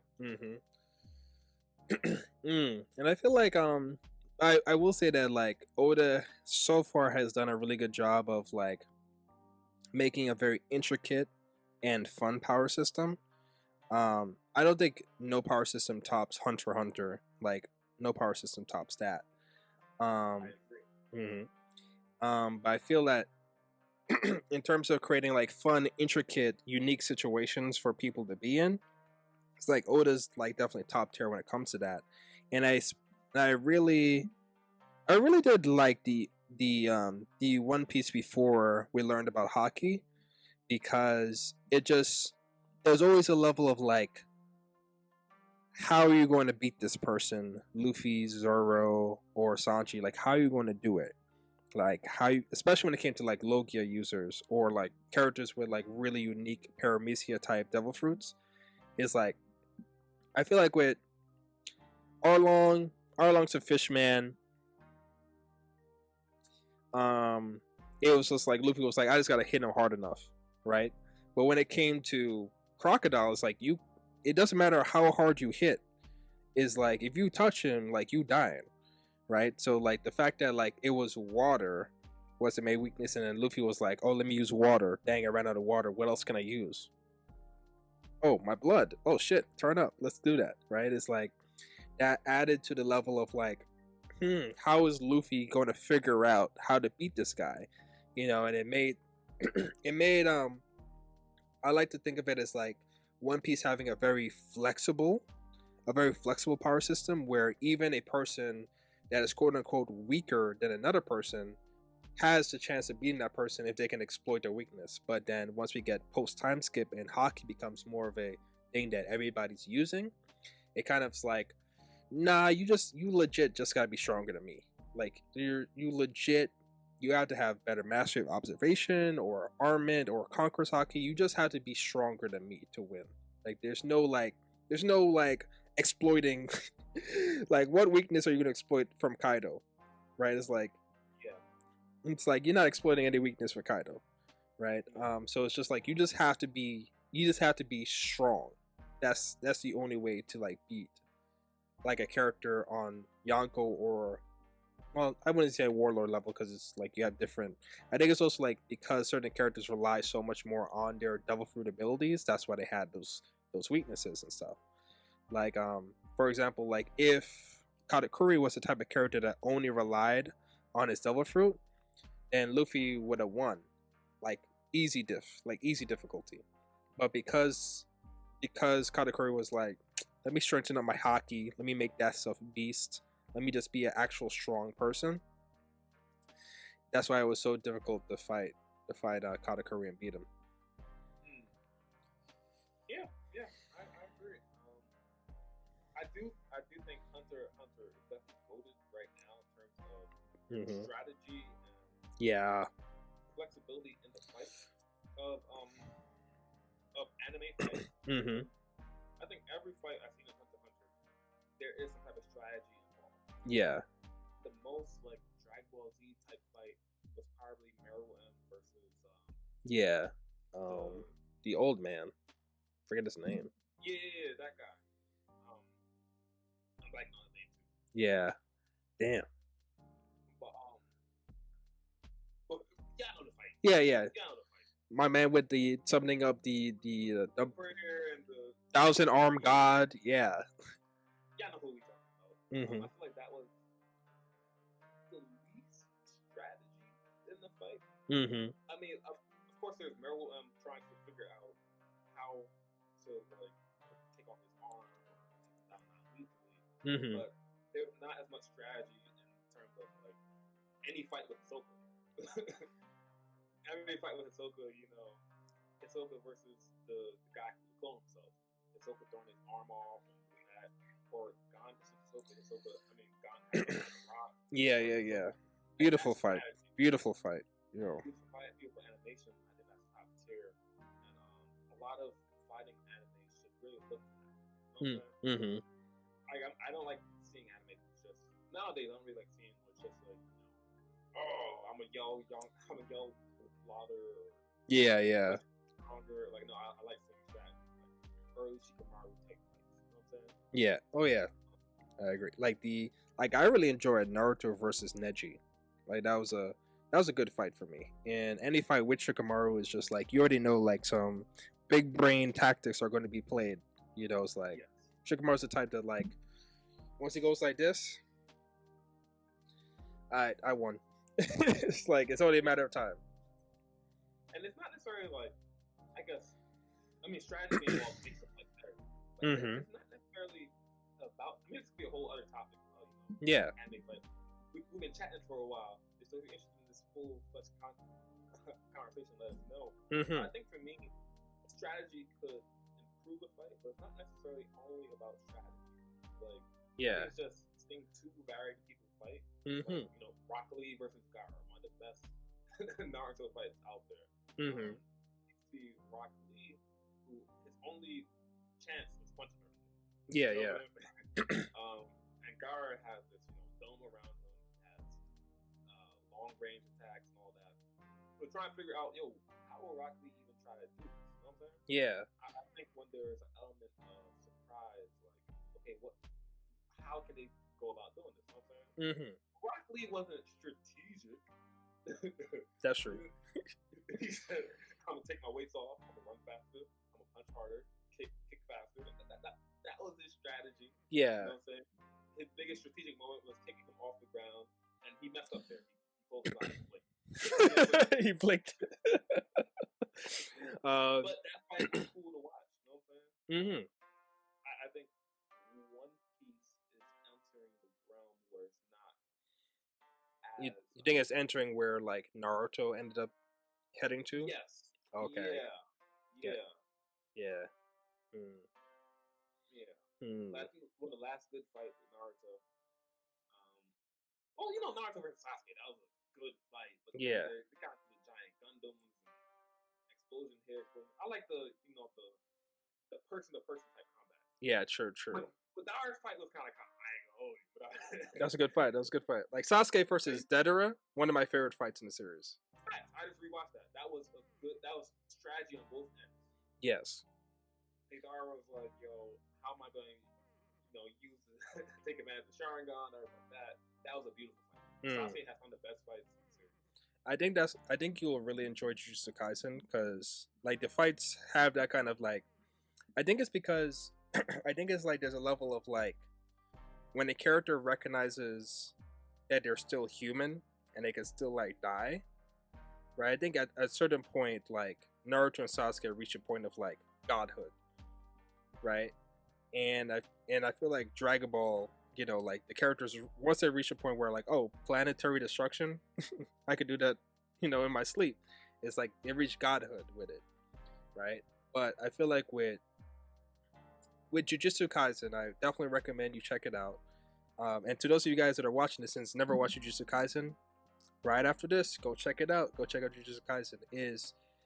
There's a level of fear within every character that they could die, and their powers aren't as OP. Well, some of there's certain characters that have abilities that are just like you're God. You don't even realize you're God right now. But it's that level of like, okay, I'm still human. My abilities are limited. I gotta be smart in how I use it. sometimes I have to like maybe I have to give up. Not saying this is what happens in the series, but along the lines of like a character might be like, okay, I might have to lose my arm in order to win this fight. So, how many episodes in Jujutsu Kaisen? Yeah, Jujutsu Kaisen, 24 episodes this season. 24 episodes. On Netflix or Hulu or you can find it on Crunchyroll. We're not sponsored yet by them, but we're coming Crunchyroll. It's online somewhere. You can definitely find it online. You can definitely find it online. Gotcha. Y'all use all the right proper sources to watch whatever shows you watch. Yeah. Not sponsored by anything yet, but whatever we do get sponsored by, use that one. Yeah, I think power systems can really make or break a series, especially in the long run. And I think I'm wondering because like you're right, like Rock Lee versus Gaara, it was literally a fight. Like Rock Lee's only options is like hit him harder, hit him faster.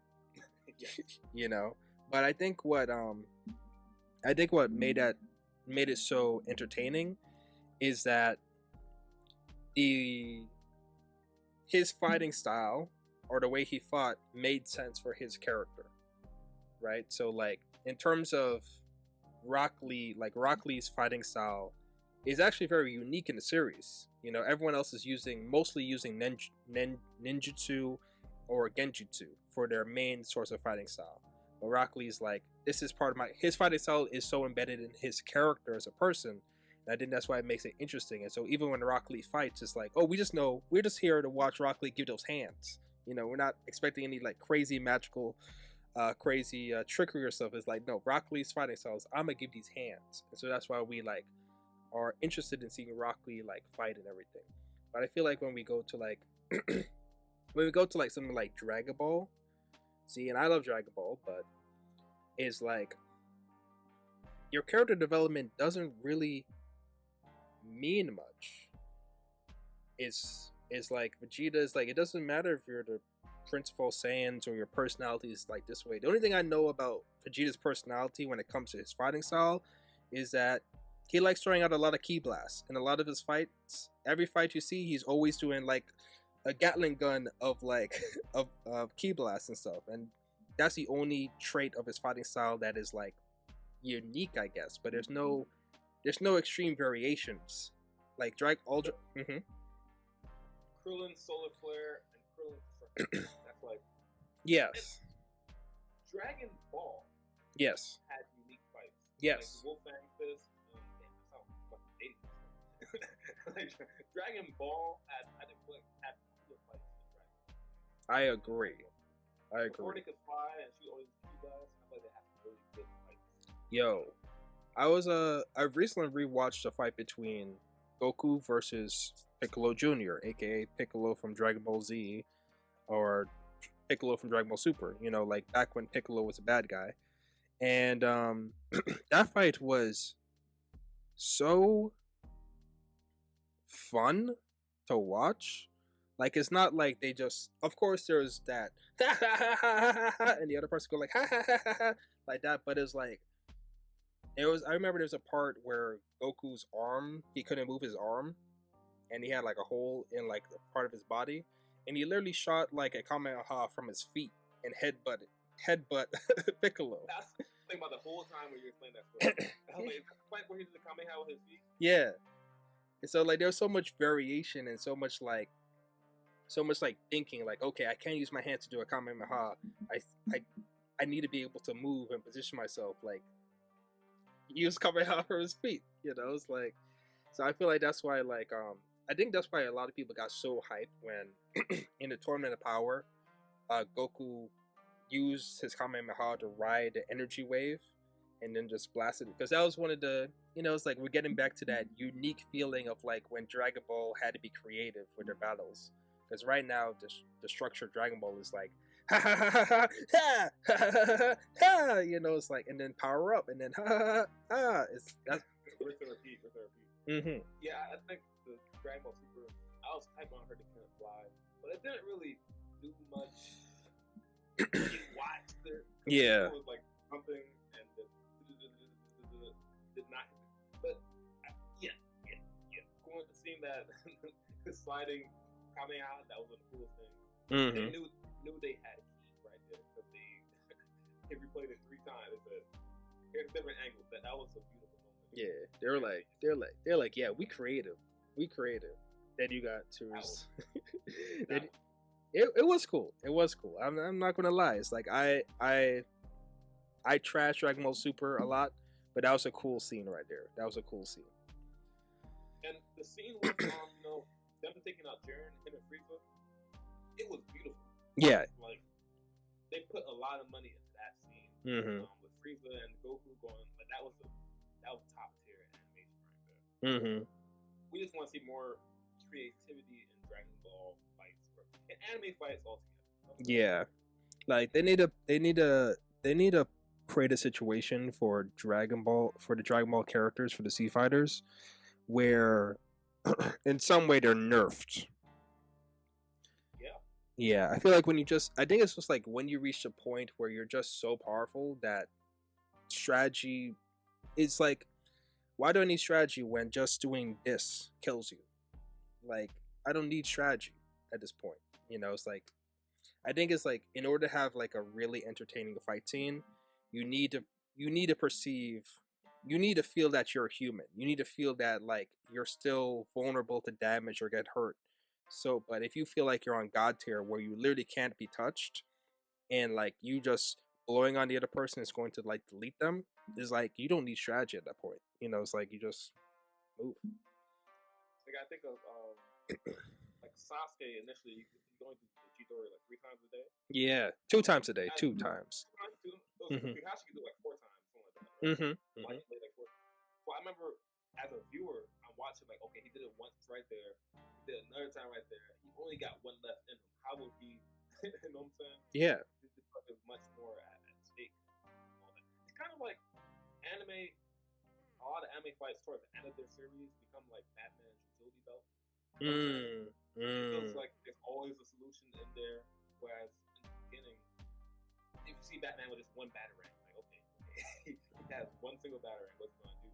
But towards the end, they got a whole utility belt where they're just, you know what I'm saying? Yeah, I hear you. Yeah, and it's like it is hard, especially if you're making a shonen anime. It's like that's why I feel like Oda's the one that's been doing it the best so far. Like we beat Crocodile mad long ago, but Crocodile was still relevant in the whole war arc. It's like, even if you beat a character, like if Enel came back, Enel is still a problem. It's like Luffy can't be like, oh, Enel, what's up? He can't. It's like Enel is still a problem. Like, he still deletes people. Like, so like even in, I feel like if you look at a series like Naruto, or you look at a series like Bleach, and Dragon Ball, is like, once you beat a character, it's like no one's talking about Yamcha. No one's talking about Tien. No one's talking about Piccolo competing, like, actually. Like, we all like Piccolo, but you're not going to ask Piccolo to be like, hey, could you help me fight Jiren real quick? It's like, you're not going to do that. Yeah, I'm going to hold you. It was weird, the reanimation, when Zabuza and Haku was back. Because, Zabuza was strong. Are you telling me Kakashi could only do 4 lightning blades? Now I could do like a lightning clone, a lightning wolf, Kamui. Facts. Is dealing with a weaker reanimation of Zabuza. That's kind of ass. It's like, no. No. Like, the only thing that made the reanimations make sense in terms of power standpoint is that they could keep coming back. It's like, yeah, like don't. Itachi, because he wasn't sick. That was no man. Him as a reanimation. That's Hold on.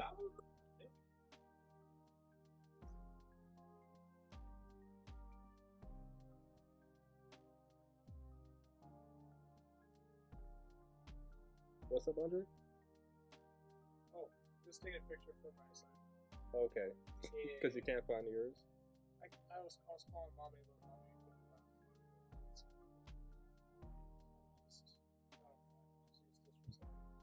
Carry on. Don't lose it, please. No, just take the picture of it. Take the picture of it.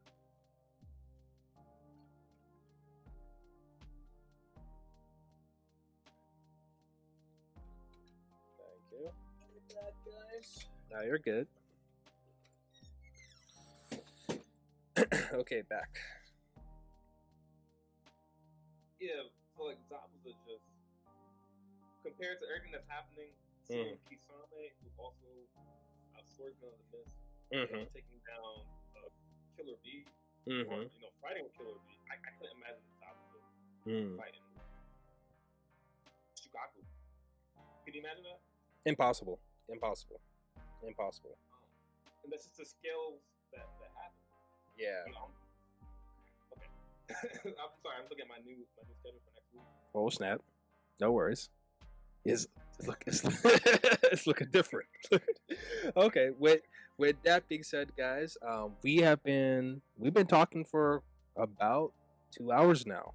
About 2 hours. Well, maybe a little bit less than 2 hours, but about 2 hours now. So, really great conversation and everything. So, I think we are going to close things up now, guys.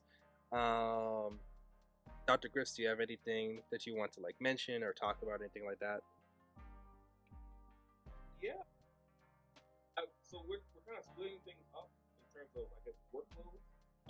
Bam, he's one that kind of structures a lot of the videos that you see on YouTube. And I kind of am the ones that kind of cut it into Instagram and whatnot. Yes. So, yeah, we're both learning and growing in this process. So feel free to, I guess if you're watching this on YouTube channel, feel free to subscribe to our Instagram that will have various content as well. Let us know in the comment section what type of content you'd like to see on Instagram. Yeah. I'm trying to get better at posting stuff on Instagram. I'm also like trying not to look at Instagram too much. When you watch Instagram, you just lose a lot of time. You know what I'm saying? You do. Scrolling, you see one person that looks good, one person that's selling something. You just constant scrolling. So I'm trying to be strategic about what I put up, how often I put up, because personally, Dr. Griffs or me as a person, I'm trying to wean off of Instagram and social media. Yeah. It's a weird little balance.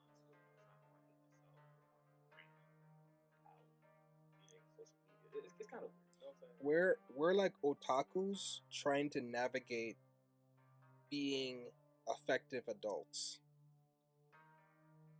Yeah, and like it's just Instagram. Like I completely agree with you. It's like I'd be losing a lot of time. Like I'll post something on Instagram, and then I'm just there like scrolling. And I remember Instagram used to be. I'm not even gonna get into all that. Gonna sound mad old.